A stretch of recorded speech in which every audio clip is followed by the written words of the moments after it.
Hello, everybody. This is NDG again of Marriage Restoration and Reconciliation by Lima. Frequently asked questions. One of those questions is, "How about the children? How do you deal when there's a situation of children? When there's a situation of children in the in the picture?" I would say, "How did I deal?" I will talk to you about how I dealt. I came to that place where I said to myself, where I realized that, hey, different families have different stories. It's a fallen world, right? And that fallenness of the world is not something you can deny. You can't run away from having that discussion with the children. It's something they're going to experience one way or the other in their lives. The fact that it's a fallen world, sin is out there, you know. And sometimes, children of God are in the world, but not of the world. But sometimes we have some of these experiences. How are you expected to deal? The Bible speaks of it. I mean, Job was a child of God and he had the experience. Yes. How are you going to deal? How do you deal? What if the enemy has gone to, the father and said to him, hey, this, look at this, your child, your so-called child. It's because you put a hedge of fire around about him. Take away the hedge of fire. Let's see if it will stand. What if that is the case for your family? So because it's a fallen world, the enemy is still here. And we're still in the world. We're not in heaven yet. So when those experiences come, the truth is that as a child of God, we will have, as a follower of Jesus, you will have less and less of those experiences because we're assuming that if you're following Jesus, you're going to be following the right path. And in following the right path, because you're sowing the right seeds, to a large extent, you'll be kept away from most foulness. For instance, if you don't smoke, if you don't smoke just because you follow Jesus, you don't drink, just because you follow Jesus, you're not going to get a cancer of the lungs. By virtue of basic, you did not sow those seeds. You're not going to reap those seeds. You didn't sow those seeds. You're not going to reap those seeds. You're not going to reap the harvest of such seeds just because you didn't sow them. And the reason you didn't sow them is because you're a follower of Jesus. Yes. If you don't sin, I mean, if you don't, okay, sin is not the word. If you don't steal, that's the word I wanted to use. If you don't steal, and you will not be caught for theft, and have to bear the consequences and have to face the law for having stolen. Yes, just because you followed Christ. Yeah, yeah. There are cases you may say, how about cases of injustice? Yeah, cases of injustice may arise. It becomes a test of your faith. I have learned that I strongly believe that every situation that faces a follower of Jesus Christ, because for a follower of Jesus Christ, you're supposed to have less and less of those experiences. You will have less and less of those experiences. I've explained, the obvious reason why.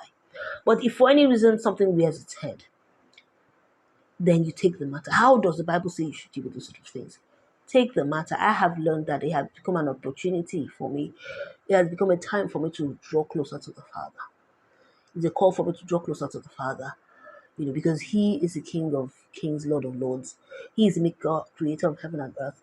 He has always been beginning and without an end. He doesn't have a beginning. He's always been. He created me. He created everything in the earth. His word is powerful. His word is wisdom. His mind is wisdom. His mind is insight. How to go, what to do in this life, in this earth. So naturally for me, I would go to Him. I will draw close to Him. I will run to Him. I will run to Him with all my might and embrace Him. Now, if you're going to run to Him with all your might and embrace Him, it's an opportunity for learning. It's an opportunity of learning for your children.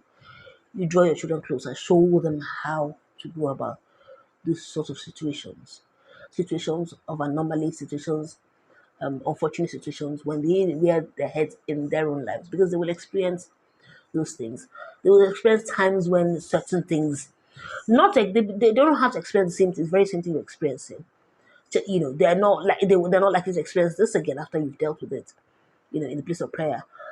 But when certain things rear their heads, you don't do well at school, you face bullying, or whatever the case may be that they face in their lives that is not palatable. Life will have thorns. There will be things that will wear their heads that they will not that they will be thorny, that will not be palatable. How will they deal with those situations? Teach them to. It becomes a learning curve, a learning opportunity for your children. You call them, and begin to teach them, begin to show them how to hold on to God in unfortunate cases, how to hold on to God, how to stand as believers. Teach them what you believe. Show them how that you believe. You don't just believe when things are rosy. You believe even when things are tough. That's how it's in tough times that we know what you really believe. That God knows what you really believe. That God is sure what you really believe. He's not the one who's putting you through the test and trial. He's not. God is not like that. Our God is not like that. But when those things do come, by virtue of the fact that it's a fallen world, this world is not created yet. The enemy is not out of the picture just yet. Now and then he'll see where his head. But when we stand and we get our victory, the truth is, no matter the truth you can tell your children is this: no matter the situation, whatever the enemy planned for evil, God is going to turn it around for good for your family. And then they begin to watch out. Together you begin to watch out. Together you begin to stand and watch out for what God will do in this situation. So you draw close to the Father. Begin to share with them what you're learning. As you get materials on YouTube or from your Bible, wherever you get resources from, you share these things with them, even if it's in smaller bite sizes that they can understand. Or you carry them along, where they can understand, where their mind can grasp, you know, and then they begin to grow with you. One of the things you do is also that I did is I made sure that there was a lot of joy that joy, because the enemy wanted to first of all steal our joy from in the house, steal my children's joy. So I began to work on their joy, make sure that joy was still there. So in spite of the pain, there was still joy. So I brought in a lot of worship, children's worship music playing in the house before they went to school every morning. When they woke up in the morning, I made sure there was lovely, cheery, joyful music playing, joyful worship music playing for them, around the house, and they would dance before they went to school. Those things became their anchor. They would dance and laugh and cheer before they went to school. Those things became their anchor.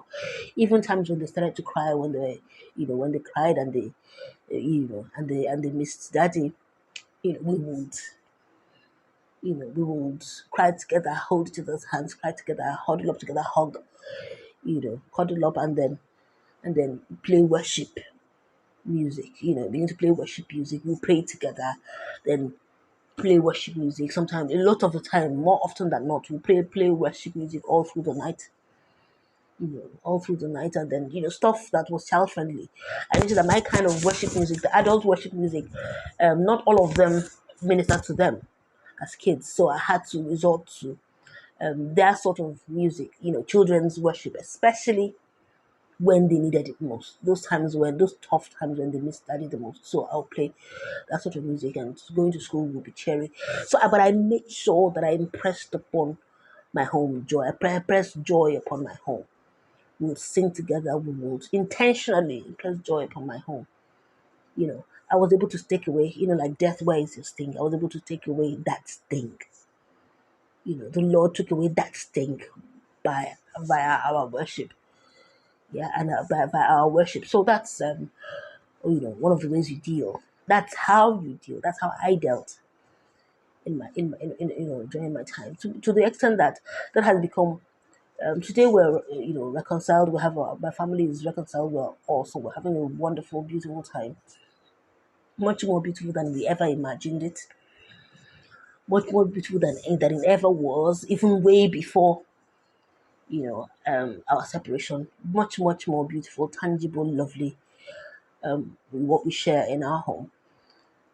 Today, that has become our experience has become a major anchor for my children's faith. That has become one of the major things that builds the major thing that builds their one, really, I can't claim that it's the major, but one of the major things that builds their faith in Christ Jesus. They would always remember that experience, how we stood in that experience, how we didn't let what the enemy was planning to mar us, and how we held on close to the Father.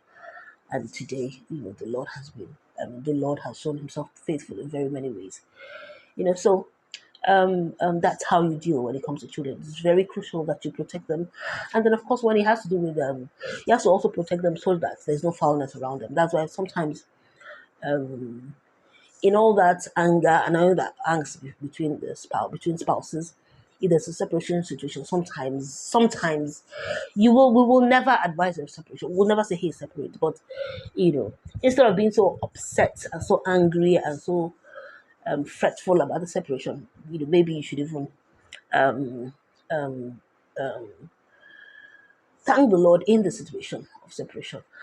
At least you're not there bickering over each other, in the presence of the children and showing them foulness.